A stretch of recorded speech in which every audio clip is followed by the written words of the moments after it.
Hello everyone, क्या हाल चाल है सब लोगों के। होप सो बहुत ज्यादा अच्छे होंगे। दोस्तों, हम लोग बीकॉम की क्लास में लिक्विडेटर नाम का एक सुंदर सा चैप्टर कर रहे थे, जिसमें पार्ट वन हमारा खत्म हो गया था।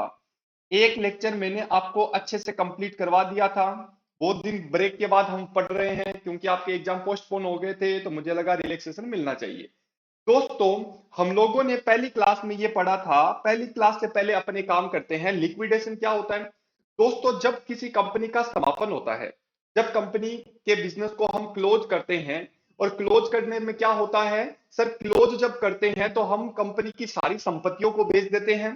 सारी एसेट्स को बेच के जो पैसा आता है, उसे हम पहले बाहर वालों को पेमेंट कर देते हैं, और जब बाहर वालों को पेमेंट करने के बाद कुछ बच जाता है, तो उसमें से हम अपने शेयर होल्डर को पेमेंट कर देते हैं। लेकिन मैटर ये करता है कि सर, ये सारा का सारा जो प्रोसेस होते हैं, इस प्रोसेस को क्या बोलते हैं दोस्तों? इसको प्रोसेस को अपन क्या बोलते हैं? Liquidation, right.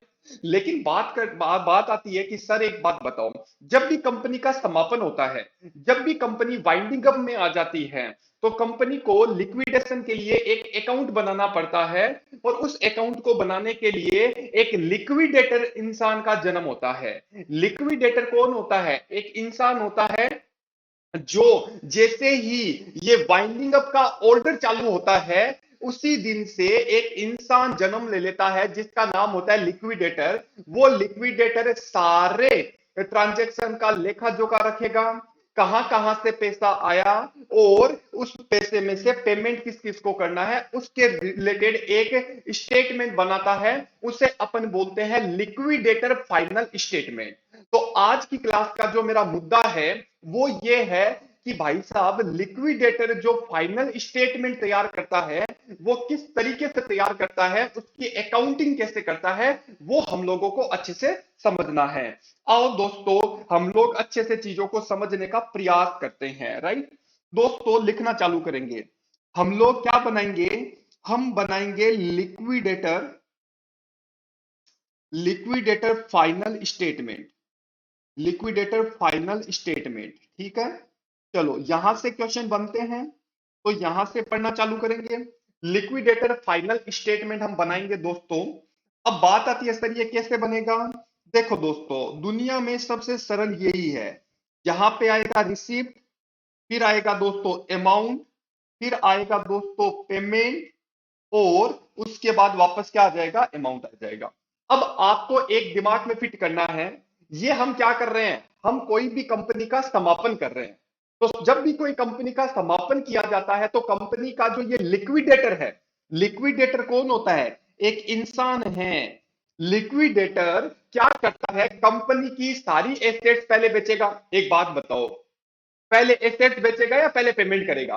सर कैसी कैसी बातें करते हो? पहले तो हम पेमेंट थोड़ी करेंगे, पहले हम एसेट से पैसा उठाएंगे, मतलब बेच देंगे सारी एसेट्स को, और उससे जो पैसा आएगा, फिर हम लोग क्या बोलेंगे? हमसे जो जो लोग पैसा मांगने वाले हैं, उनको धीरे धीरे पेमेंट करते जाएंगे, राइट। और लास्ट में जो बच जाता है, वो हम लोग प्रीफरेंस शेयर वालों को और इक्विटी वालों को पेमेंट कर देंगे। ये इतना सा सरल टॉपिक है। इस टॉपिक को अच्छे से समझना जरूरी है, कॉन्सेप्ट को क्लियर करना जरूरी है। तो इसके लिए हम क्या बनाएंगे सर? इसके लिए आप बनाओगे लिक्विडेटर फाइनल स्टेटमेंट। रिसिप्ट का मतलब होता है एसेट से पैसा लेके आएंगे। तो यहां पे लिखेंगे अपन, क्या लिखेंगे sir? Amount realized, amount realized from assets. आप एसेट से जो पैसा आएगा, वो आप क्या करोगे दोस्तों? आप उसको रियलाइज करोगे। ठीक है सर, कोई दिक्कत नहीं है। जब हम पैसा रियलाइज करेंगे, अब एक बात ध्यान रखना, ये कौन सी एसेट्स है? ये वो एसेट्स है जो अनसिक्योर्ड है। मतलब दोस्तों, वो एसेट्स जो आपने लोन लेते समय या उधार लेते समय गिरवी नहीं ले रखी है, मतलब गिरवी नहीं रख रखी है, राइट। तो यहां पे अनसिक्योर्ड आ गया। अनसिक्योर्ड आया तो मैंने यहां पे लिख दिया। ठीक है, लेकिन एक काम करते हैं, यहां पे नहीं लिख के, अब सर कौन कौन सी एसेट्स आ सकती है? आपके पास केस पड़ा होगा, आपने स्टॉक को बेच के पैसा लिया, आपने डेटर को बेचा और पैसा ले लिया, और मतलब डेटर से पैसा ले लिया, या आपके पास बताओ क्या हो सकता है? आपके पास फर्नीचर होगा, फर्नीचर को आपने बेच दिया, हो सकता है आपके पास मशीनरी होगी, आपने उसको बेच दिया, और भी एटसेट्रा एटसेट्रा एसेट्स हो सकती है। ये जो पैसा आपके पास आएगा, ध्यान से सुनना, ये जो पैसा आपके पास दोस्तों आएगा, ये पैसा आपका, इसे बोला जाता है मेरा पैसा रियलाइज्ड हो गया। लेकिन दोस्तों मेरी बात सुनना, मान लो, सुनो, मान लो अपन क्या बोलेंगे, अपन क्या करेंगे, सुनो, जैसे सपोज करो मैंने किसी से उधार लिया था, मैंने किसी से उधार लिया, मान लो 1 लाख रुपए का उधार लिया। जब मैंने उधार लिया था, ध्यान से सुनना, जब मैंने उधार लिया था तो सामने वाले ने बोला था कि भाई साहब गिरवी क्या रख रहे हो। तो मैंने बोला एक काम करो, मेरे पास एक, क्या बोलते हैं, एक मशीनरी है, फॉर एग्जांपल लेते हैं कि मेरे पास एक मशीनरी है, वो गिरवी रख लो। गिरवी रखने का मतलब क्या हो गया कि भाई साहब अगर मैं आपको 1 लाख रुपए पे कर दूं तो ठीक है, और अगर नहीं पे करूं तो आप मेरी संपत्ति जो मैं आपके पास गिरवी रख रहा हूं उसको बेच देना। Right, okay. अब क्या हुआ, मान लो इसको गिरवी रख दिया, अब मेरा समापन हो रहा है, समापन होने का मतलब समझ में आ गया, मेरी कंपनी का समापन हो रहा है तो मैं पैसे पे नहीं कर पाया। तो मान लो ये मेरा क्रेडिटर है, ठीक है। अब क्रेडिटर मेरे पास आएगा, और मेरे मेरे पास आएगा या लिक्विडेटर के पास आएगा? सर लिक्विडेटर के पास आएगा, और मान लो लिक्विडेटर ने इस मशीन को बेच दिया 1,20,000 में, ठीक है। क्योंकि लिक्विडेटर का काम क्या है, सारी संपत्तियों को वो बेचेगा और बेचने के बाद पैसा पे करेगा। लेकिन सुनो, ये क्रेडिटर भागा भागा मेरे पास आया लिक्विडेटर के पास, और बोलता है भाई साहब ये जो 1,20,000 आए हैं इसमें से 1 लाख तो मुझे दे दो। लिक्विडेटर ने बोला मैं तेरे को क्यों दे दूं? तो क्रेडिटर क्या बोलता है कि भाई साहब 1 लाख रुपए आपकी कंपनी ने पे नहीं किए, तो अगर आप इस मशीन को बेचोगे, बेचने से जो मेरा पैसा आएगा उसमें सबसे पहला हक मेरा है, तो मेरे को 1 लाख रुपए दे दो। तो मतलब मशीन से उठा कितना? 1,20,000। 1 लाख कौन लेके चला जाएगा? क्रेडिटर। बताओ मेरे पास हाथ में कितना पैसा बचा? 20,000। इस 20,000 को बोला जाता है दोस्तों सरप्लस। क्या बोलते हैं? सरप्लस। लेकिन ये जो सरप्लस है, ये सरप्लस कहां पे आएगा मेरे पास? मुझे यहां पे लिखना पड़ेगा। क्या लिखूंगा? Surplus from assets, surplus from assets with secured creditor, with secured creditor. जैसे मान लो मेरी मशीन थी XYZ कितने रुपए की, और उसमें से क्रेडिटर कितने मांग रहे थे, ये अपन ने क्रेडिटर का घटा दिया, और जो आएगा वो मैंने बाहर लिख दिया। बताओ कितना सरल है। सर एक बात बताओ, हमारे दिमाग में एक क्वेश्चन आ रहा है, मैंने बोला बताओ सर एक बात बताओ, मान लो 1 लाख रुपए की उधारी दी थी, और मशीन को बेचने से कोई जरूरी है 1,20,000 उठे? मान लो 80,000 रुपए ही उठे तो क्या करोगे? तो क्रेडिटर जब मेरे पास भागा भागा आएगा तो मैं बोलूंगा देख क्रेडिटर, 80,000 रुपए तो तू अभी ले ले, 80,000 रुपए तो तू अभी ले ले, क्योंकि मशीन को बेचने से 80,000 ही आए। बाकी कितने बचे? बाकी बच गए 20,000। ये 20,000 तू कौन सी लाइन में लग जा? बाकी जैसे क्रेडिटर है उन्हीं क्रेडिटर की लाइन में तू लग जा, क्योंकि अब तेरा पहले का कोई अधिकार नहीं है, क्योंकि ये मशीन तेरे लिए गिरवी थी। ठीक है, अब मशीन को बेचने से मेरे पास 80,000 ही आए, तो 80,000 तो ले ले।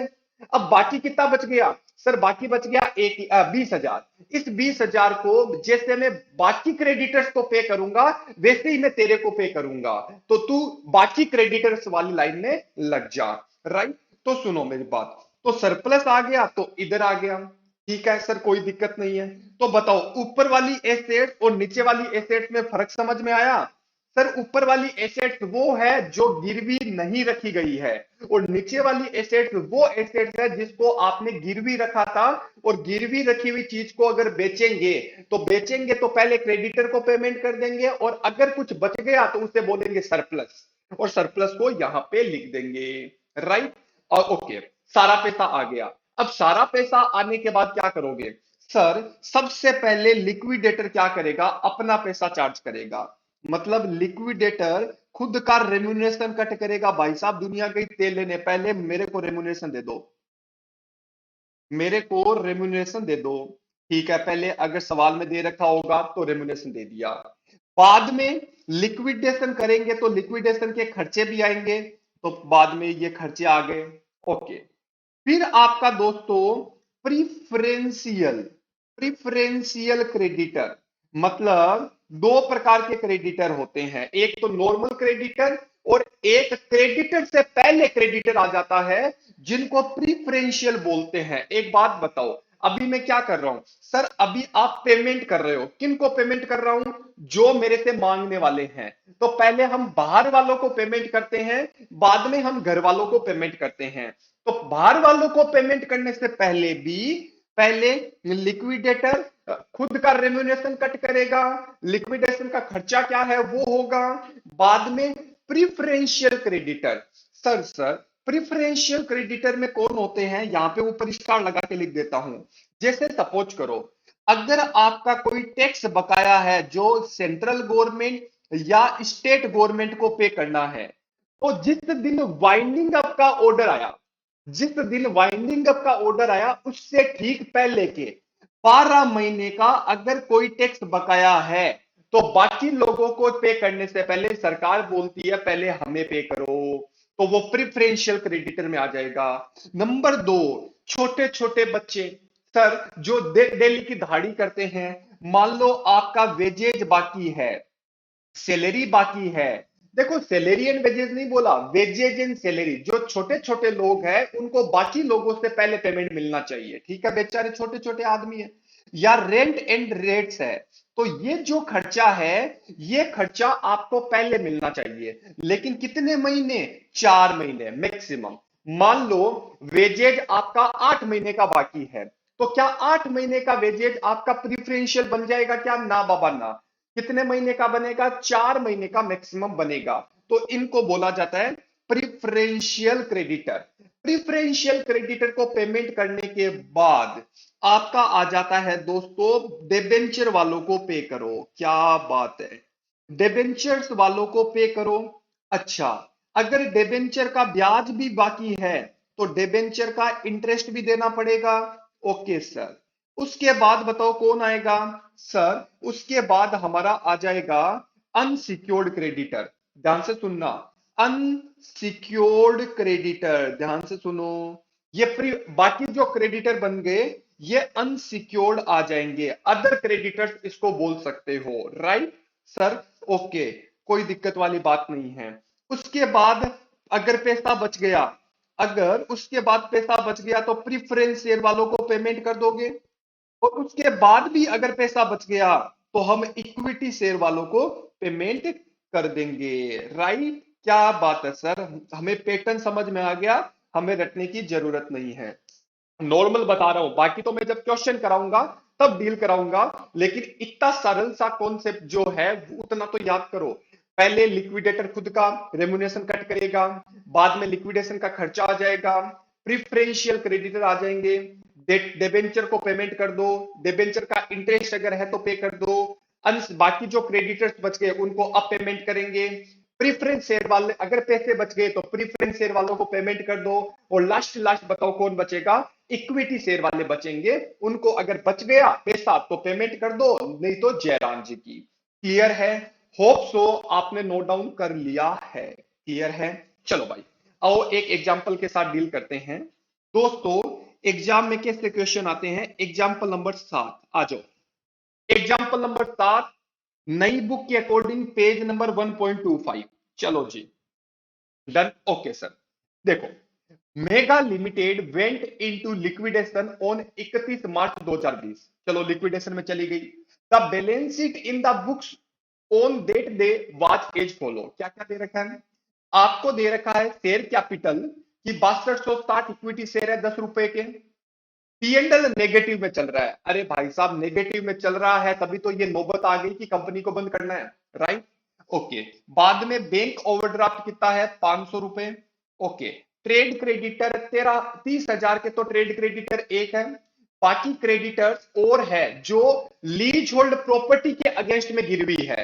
इसका मतलब जब भी लीज होल्ड प्रॉपर्टी को बेचा जाएगा तो पहले 13,000 का पेमेंट किया जाएगा। होप सो आपको मेरी बात समझ में आ गई। फिर अदर करंट लाइबिलिटीज में देखो क्या दे रखा है, रेंट टैक्सेज, रेंट और टैक्सेज दे रखा है कितना, 400 रुपए। अब एक बात बताओ, मैंने अभी बोला था, ये लो देखो, कि वेजेज, रेंट और टैक्सेज, बताओ प्रिफरेंशियल होते हैं क्या? सर होते हैं, लेकिन कितने महीने मैक्सिमम? सर 4 महीने। लेकिन इसने बोला है कितना, एक सेकंड रुको, यहां पे रेंट टैक्सेज जो है, एक सेकंड जस्ट ए मिनट, यहाँ पे एक पेज में आपको अंडरलाइन करवाना मेरे को, ठीक है। Rent sorry rates and taxes, taxes आपका लास्ट 12 महीने का क्या रहता है, लास्ट 12 महीने का क्या होता है, टैक्सेज वगैरह है तो लास्ट 12 महीने का क्या होगा, प्रिफरेंशियल होगा। और ये 8 महीने ही बोल रहा है, कोई दिक्कत नहीं है। सैलरी एंड वेजेज कब से पेंडिंग है, दिसंबर से पेंडिंग पड़ा है। तो दिसंबर, जनवरी, फरवरी, मार्च, लास्ट 4 महीने का पेंडिंग पड़ा है। मैनेजिंग डायरेक्टर की सैलरी 2800 रुपए है जो पेंडिंग पड़ी है। अच्छा, आपके पास संपत्ति कौन कौन सी है, लीज होल्ड प्रॉपर्टी है, प्लांट एंड मशीनरी है, करंट एसेट्स में अगर हम बात करें तो स्टॉक भी है आपके पास, डेटर्स भी है आपके पास, और कैश इन हैंड भी है आपके पास, राइट? ओके। अब देखो, लिक्विडेटर क्या करेगा, सारी संपत्तियों को बेचेगा। अब सवाल ये बोल रहा है कि कौन कौन सी संपत्ति कितने कितने रुपए में हमें रियलाइज हुई, ठीक है। आगे क्या दे रखा है कि expenses of the liquidation, liquidation का खर्चा है 290 रुपए। लिक्विडेटर रेम्युनरेशन कितने पे एग्री हुआ, कि जितना हमारा रियलाइज होगा उसका 2% from the sale of assets, ठीक है। और 1.5% on the amount paid to unsecured creditor, मतलब जो हम अनसिक्योर्ड क्रेडिटर को पे करेंगे उसका मैं 1.5% और लूंगा। अब ये कंडीशन कैसे भी हो सकती है दोस्तों, इसमें मैं आपको ऐसा कुछ बोल नहीं सकता कि भाई कौन सी कंडीशन होनी चाहिए, कौन सी कंडीशन नहीं होनी चाहिए, ठीक है। Okay. Prepare liquidator financial sorry liquidator statement of accounts, और राजस्थान बीकॉम यूनिवर्सिटी 2006 में आ रखा है। आइए दोस्तों, जल्दीबाजी नहीं करेंगे क्योंकि पहली बार ये क्वेश्चन कर रहे हैं, तो आराम से चीजों को समझेंगे। मेरे को बताओ मैं क्या बनाऊं, सर आप यहां पे बनाओ liquidator final statement account, final statement of account, ठीक है। ये मैंने बना दिया liquidator final statement of account. Clear है, कोई दिक्कत? सर कोई दिक्कत नहीं है। यहां पे आप क्या लिखोगे दोस्तों, यहां पे हम लिखेंगे पैसा कहां से आया और अमाउंट, फिर यहां पे लिखेंगे बताओ क्या, रिसिप्ट अमाउंट, और यहां पे पर्टिकुलर सॉरी पर्टिकुलर क्या, यहां पे आपका पेमेंट आ जाएगा। ये पेमेंट आ गया, और पेमेंट आने के बाद ये अमाउंट आ गया। पहले मेरे को बताओ, एकदम सरल तरीके से पढ़ना है, पहले मेरे को बताओ कहां से पैसे लेके आओगे। सर उन एसेट से पैसा लेके आएंगे जो गिरवी नहीं रखी गई है। तो यहां पे बताओ क्या लिखेंगे, यहां पे लिखेंगे sir amount realized, amount realized from from assets other than from assets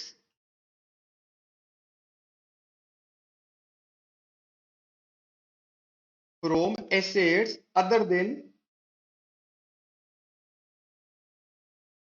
than secured, जो सिक्योर्ड के अलावा है, यहां से अलावा। अब देखते हैं कौन कौन सी एसेट्स है, जल्दीबाजी नहीं करना दोस्तों, बताओ कौन कौन सी है। दोस्तों संपत्ति में हमारे पास एक तो है प्लांट एंड मशीनरी, ये लो plant and machinery. Sir plant and machinery के ऊपर तो लीज होल्ड प्रॉपर्टी दे रखी है, तो वो क्यों नहीं लिया, क्योंकि वो गिरवी रखी हुई है।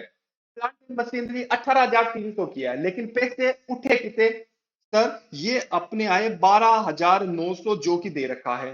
ओके।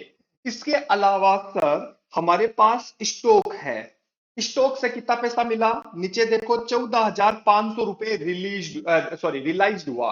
तो इसका मतलब क्या हुआ, ऊपर बुक वैल्यू से कोई लेना देना नहीं है, आपका कितना पैसा उठा हमें उससे लेना देना है। स्टॉक आ गया। फिर सवाल ने दे रखा है सर डेटर्स से कितना पैसा मिला। डेटर्स से पैसे की बात करें तो डेटर्स से हमें पैसा मिला 18,000 रुपए, सर कोई दिक्कत नहीं है। अच्छा सर कैश, कैश कभी रियलाइज थोड़ी होता है, वो तो ऑलरेडी रियलाइज हो रखा है, तो कैश तो उतना का उतना ही रहेगा। कितना आया, 500 रुपए। बताओ क्या दिक्कत है, समझ में आया नहीं आया? Sir agree, 100% agree. अब एक बात बताओ, ये सारी एसेट्स को टिक कर दो, प्लांट एंड मशीनरी हो गया, स्टॉक हो गया, डेटर हो गया, कैश हो गया, राइट? ओके, अब बताओ क्या होगा। अब एक बात बताओ मेरे को, मैं आपको वर्किंग बताता हूं। मेरे को बताओ कि भाई साहब आपने लीज होल्ड प्रॉपर्टी को कितने में बेचा। सर हमने लीज होल्ड प्रॉपर्टी को बेचा 8,000 रुपए में। ध्यान से सुनते जाना मेरी बात। आपने लीज होल्ड प्रॉपर्टी को कितने में बेचा, 8,000 रुपए में। लेकिन ये 8,000 रुपए सबसे पहले किसको देना पड़ेगा, क्रेडिटर को, जिसके अगेंस्ट में हम लोगों ने गिरवी गिरवी रखी थी। लेकिन क्रेडिटर हमसे बताओ कितना पैसा मांग रहा था। सर क्रेडिटर हमसे 13,000 रुपए मांग रहा था, चेक करो। लेकिन उसको पैसा कितना मिलेगा अभी, 8,000। तो इसका मतलब 13,000 में से 8,000 तो इसको बेच के दे देंगे। तो सरप्लस होने का तो मतलब ही नहीं है। सरप्लस कब होता है, जब सामने वाला जितना मांग रहा है उससे ज्यादा पैसा हमें वसूल हो जाता है। भाई आपने इसको जब बेचा तो आपके पास 8,000 रुपए आए, लेकिन मांगने वाला इंसान कितने मांग रहा है, 13,000। इसका मतलब हम उनको क्या बोलेंगे, 8,000 तो आप अभी ले जाओ, बाकी कितने बच गए, 5,000। ये 5,000 हम जैसे बाकी क्रेडिटर्स को देंगे वैसे ही आपको दे देंगे।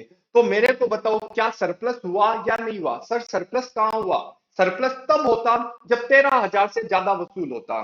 राइट, तो अपन यहां पे क्या करेंगे दोस्तों, लिखूंगा क्या, देखो अगर मैं लिख दूंगा सरप्लस फ्रॉम सिक्योर्ड एसेट्स, ठीक है, सरप्लस फ्रॉम सिक्योर्ड एसेट्स, यहां पे लीज होल्ड प्रॉपर्टी बताओ कितने रुपए उठे, 8,000। और उस 8,000 में क्रेडिटर का पूरा एडजस्टमेंट कर दिया 8,000। तो बाहर बताओ क्या रहेगा, नील रहेगा। तो मेरे को बताओ क्या सारा पैसा आया या नहीं आया। होप सो आपको मेरी बात समझ में आ गई। अब एक बात बताओ, सबसे पहले बताओ क्या करेंगे। सबसे पहले लिक्विडेटर बोलेगा मुझे मेरा रेम्युनरेशन दे दो, बाय लिक्विडेटर रेम्युनरेशन। अब जब लिक्विडेटर रेम्युनरेशन बोलेगा तो ऐसी सिचुएशन में सुनना मेरी बात, ध्यान से सुनना क्या बोल रहा हूं मैं। लिक्विडेटर रेम्युनरेशन अगर मैं दूंगा तो क्या बोलेंगे अपन, सबसे पहले बताओ उनकी शर्तें क्या है। शर्तें हैं कि भाई जितना मैंने एसेट्स रियलाइज किया उसका मुझे कितना परसेंट चाहिए, 2%। ठीक है, तो 2% आपको चाहिए किसका, एसेट्स रियलाइज का। अब सुनना मेरी बात दोस्तों, एसेट्स कितना रियलाइज हुआ चेक करते जाएंगे। देखो 12,900 का एक रियलाइज किया, 14,500 का एक रियलाइज किया, और बताओ कितना रियलाइज किया, 18,000। अच्छा एक काम करता हूं, इसको मैं टोटल करके यहां पे काम करते हैं, यहां पे नहीं लिखेंगे। ओके, इसको टोटल करके यहां पे लिखो, एक सेकेंड, 12,900, 14,500, 18,000 और 500। तो ये आपका आ गया दोस्तों 45,900 रुपए। ठीक है, और इधर इसने यहां बाहर क्या आएगा, जीरो। अब एक बात बताओ दोस्तों, ध्यान से सुनना। अगर हम बात करें देखना कहां पे बच्चा गलती करता है। सवाल में बोला रेम्यूनरेशन देना तो है लेकिन कितना परसेंट, सर इनको देना है 2%। लेकिन 2% किसका, जितना उसने एसेट रियलाइज किया। राइट, तो देखो ये एसेट्स इसने रियलाइज किया, ये भी रियलाइज किया, ये भी रियलाइज किया। क्या ये रियलाइज किया, क्या नहीं। अरे भाई केस को रियलाइज करने में उसको क्या मेहनत लगी, केस तो ऑलरेडी रियलाइज था। तो क्या इस पे कमीशन देना चाहिए क्या, ना बाबा ना, क्योंकि केस ऑलरेडी रियलाइज था। और फिर इसने 8,000 को भी तो रियलाइज तो किया ही है ना। 8,000 रुपए जो उसने रियलाइज किया वो क्रेडिटर ले गया, उसमें उसकी क्या गलती है, उसने तो रियलाइज किया ही था ना। तो इसका मतलब यहां पे बताओ किस पे आपको कमीशन मिलना चाहिए, 12,900, 14,500, 18,000 प्लस 8,000 रुपए। ये इतने पे इसको क्या मिलना चाहिए, 2% मिलना चाहिए। चलो चेक करें, 12,900, 14,500, 18,000 और ये आ गया 8,000। तो कुल मिला के कितना आया, 53,400 रुपए। तो यहाँ पे 53,400 का आपको 2% कमीशन मिलेगा। क्या बात है सर, अल्टीमेट तरीके से हमें समझ में आ चुका है। राइट, ओके सर, क्योंकि आप सोचो इसने रियलाइज तो किया ही था। राइट, क्या इसके अलावा भी इसको कोई कमीशन देना है क्या, आओ सवाल में पढ़ते हैं। राइट, सवाल में अपन पढ़ने की कोशिश करते हैं, सुनो। सवाल आगे बोलता है कि भाई साहब ये बोलता है कि मुझे 1.5% कमीशन चाहिए, किसका, amount paid to unsecured creditor, जिसमें प्रिफरेंशियल क्रेडिटर भी शामिल है, जिसमें प्रिफरेंशियल क्रेडिटर भी शामिल है। तो सुनो मेरी बात दोस्तों, आपको पता है क्रेडिटर दो प्रकार के हैं। एक तो है दोस्तों क्रेडिटर जो अनसिक्योर्ड है, अपन इसको बाइफरकेट करेंगे। और एक आपका दोस्तों क्या होता है, एक आपके होते हैं प्रिफरेंशियल क्रेडिटर्स। ठीक है सर, कोई दिक्कत नहीं है। मेरे को बताओ आपके पास क्रेडिटर कौन कौन से हैं। देखो दोस्तों, पहला क्रेडिटर है रेट्स एंड टैक्सेज। आपको पता है टैक्सेज लास्ट 12 महीने का प्रिफरेंशियल माना जाता है। तो बताओ टैक्स के रुपए कितने हैं, 400। यहां पे कुछ नहीं। बाद में आया सैलरी। सैलरी के मामले में मैंने आपको क्या बताया था, लास्ट 4 महीने की, सॉरी, यहाँ पे यहाँ पे एक चीज है ना, एक चीज देखो, यहाँ पे जब सवाल करते हैं तो ये जो वेजेज एंड सैलरी और वेजेज है, इन दोनों को क्या कर रहे हैं, इनको ये दोनों साथ में मानते हैं, कोई दिक्कत वाली बात नहीं है। जैसे मैंने अभी स्टार्टिंग में क्या बताया, वेजेज एंड सैलरी नहीं, अगर आपका सैलरी और वेजेज है तो भी ये सवाल करते समय ये बोलते हैं कि 4 महीने तक है तो आप उसको क्या ले लो, प्रिफरेंशियल में ले सकते हो। तो मैं आपको यहाँ पे क्या ले रहा हूं, यहाँ पे 4 महीने का देखो, दिसंबर जनवरी फरवरी मार्च, तो 4 महीने का आया। तो 4 महीने का बताओ कितना हो गया दोस्तों, 1200। यहाँ पे कुछ नहीं। इसके अलावा मैनेजिंग डायरेक्टर, ध्यान से सुनना, मैनेजिंग डायरेक्टर का जो कमीशन है, ये क्या छोटा आदमी होता है या बड़ा आदमी होता है, सर बड़े आदमी होते हैं। तो इनका जो पैसा है वो प्रिफरेंशियल में नहीं माना जाएगा, इसका पैसा नॉर्मल माना जाएगा, क्योंकि प्रिफरेंशियल में बाकी लोगों के मुकाबले में पहले, तो हम डायरेक्टर को बोलेंगे या डायरेक्टर तो बहुत बड़ा आदमी होता है, क्या उसको हम पहले पैसा थोड़ी देंगे, ना बाबा ना। ओके सर, कोई दिक्कत नहीं है। ओके, अब एक बात बताओ, यहां तक आप अपन को अच्छे से आ गया, कोई दिक्कत नहीं है। अब एमडी हो गया, उसके बाद बताओ कौन सा खर्चा है सर। उसके अलावा अगर हम बात करें तो देखो, हमें बैंक ओवरड्राफ्ट दिख रहा है, ये लो बैंक ओवरड्राफ्ट, इसका भी तो पैसा पे करना है। कितना रुपया, 500। ये प्रिफरेंशियल नहीं होते हैं, राइट। ओके, अब सुनो, याद करो, ये रहा। आ, ये क्रेडिटर हमसे कितना पैसा मांग रहा था, 13,000। 8,000 तो लीज होल्ड प्रॉपर्टी पे दे दिया। अभी भी ये हमसे कितना पैसा मांग रहा है, 5,000 रुपए मांग रहे हैं। ये 5,000 बताओ कहां पे आ जाएगा, सर ये 5,000 रुपए अनसिक्योर्ड क्रेडिटर की लाइन में लग जाएंगे। तो यहां पे क्या होगा, अपन यहां पे लिख सकते हैं partly secured creditor. Partly secured creditor बताओ कितना रुपया, सर पार्टली सिक्योर्ड क्रेडिटर 5,000 रुपए। ये कहां से आया, 13,000 में से 8,000 तो हम लोगों ने वहीं पे दे दिया था, तो अब बताओ हमारे पास 5,000 आया। डन। तो ये बताओ कितना कितना हो गया, एक बार चेक करके बताओ। अच्छा, और भी रह गया क्या, देखो सर आपने ट्रेड क्रेडिटर को तो छोड़ ही दिया जो 30,000 रुपए हैं। तो मैं ऊपर लिख देता हूं, या कहीं पे लिखूं, एक सेकंड रुको। ये लो ट्रेड क्रेडिटर्स, ये लो दोस्तों, ट्रेड क्रेडिटर तो अनसिक्योर्ड ही है, तो ये आपका आ गया 30,000 रुपए। ये लो दोस्तों, टोटल मिला के आपका पैसा आ चुका है, बताओ कितना, 2,800, 500, 5,000 और आपका आ गया 30,000। कितना आया दोस्तों, 38,300 रुपए। और इधर हम बात करें तो 400 प्लस 1,200, तो ये आपका आ गया दोस्तों 1,600 रुपए। क्या बात है सर, हमें अच्छे से समझ में आ गया, ये प्रिफरेंशियल है। अब सवाल क्या बोल रहा है, सवाल बोलता है कि रेमुनरेशन हमें देना है, इसका कितना परसेंट, ध्यान से सुनना, कितना परसेंट देना पड़ेगा, सर इसका हमें देना पड़ेगा 1.5%। तो इसका भी 1.5% दो, और प्रिफरेंशियल है इसका भी 1.5% दो, क्योंकि सवाल ने बोला था प्रिफरेंशियल का भी 1.5% और अनसिक्योर्ड का भी 1.5% आपको देना पड़ेगा। तो यहां पे 1.5% 38400, और 1.5% किसका, किसका किसका, 1,600 रुपए का। राइट, क्या बात है, इसका कैलकुलेशन करो। ये कैलकुलेशन अपन करते हैं, करो। 53,400 इंटू 2%, तो ये आया 1068। ओके, 38,400 1.5%, तो ये आया 576। और 16,000 का 1.5%, तो ये अपना आ गया दोस्तों 24 रुपए, राइट। और 38,003, अच्छा 38,300 है क्या ये, एक सेकंड चेक करते हैं। 38,300 है दोस्तों, यहाँ पे मैंने 400 लिख दिया, 38,300 है। तो 38,300 का 1.5%, तो ये आया 575। चलो भाई, टोटल मिला के आपका आ जाएगा दोस्तों 1667। क्लियर है? मैंने यही बताया, सबसे पहले रेम्यूनरेशन का पेमेंट कर दो। रेम्यूनरेशन का पेमेंट करने के बाद अब क्या होगा, देखो, बाई लिखने की जरूरत नहीं है। लिक्विडेशन का खर्चा, लिक्विडेशन का खर्चा देखो सवाल में है क्या, सर दे रखा है लिक्विडेशन का खर्चा 290 रुपए है, तो मैंने 290 रुपीज लिख दिया।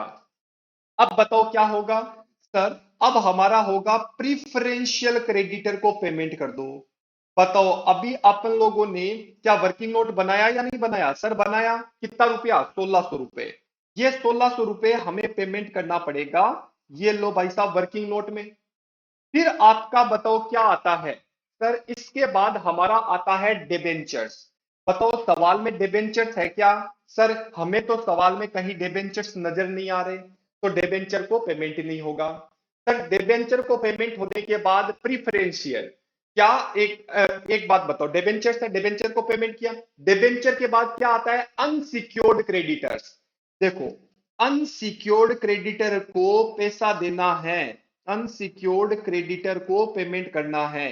देखो, आपने अभी वर्किंग नोट बनाया था ना 38,300, इसको पेमेंट कर दो। कुछ नहीं है भाई साहब, एकदम सरल तरीके से, पहले रेम्यूनरेशन, बाद में एक्सपेंसेज, बाद में प्रिफरेंशियल क्रेडिटर, बाद में डिबेंचर्स, बाद में अनसिक्योर्ड क्रेडिटर, बाद में प्रिफरेंस शेयर होल्डर। है क्या प्रेफरेंस शेयर, सर सवाल में नहीं दे रखा। तो अब देखो लास्ट में कुछ पैसा बच रहा है क्या, सर इधर तो आएगा 45,900, इधर 1667, 290, 1600 और 38,300, तो यहां पे आ रहा है 41,857 माइनस 45,900। तो बताओ पैसा बचा या नहीं बचा, सर बच गया। कितना रुपया, सर 4,043 रुपए। ये बताओ किसको मिलेगा, सर ये मिल जाएगा इक्विटी शेयर होल्डर को। क्या बात है सर, हमें एकदम 100% समझ में आ गया, कोई टेंशन वाली बात नहीं है। तो दोस्तों इस पैटर्न के साथ आपको करना पड़ेगा, अच्छे से नोट डाउन कर लेना। मैं आपको ज्यादा नहीं, एग्जाम्पल नंबर 8 खाली आपको एक बार करने के लिए दे रहा हूं, देखते हैं कितना अच्छे से आप डील कर पाते हो। एग्जाम्पल नंबर 8 आपका होमवर्क रहेगा, और अगर आपको नहीं आएगा तो मैं आपको डील करवा दूंगा। Thank you so much, bye bye.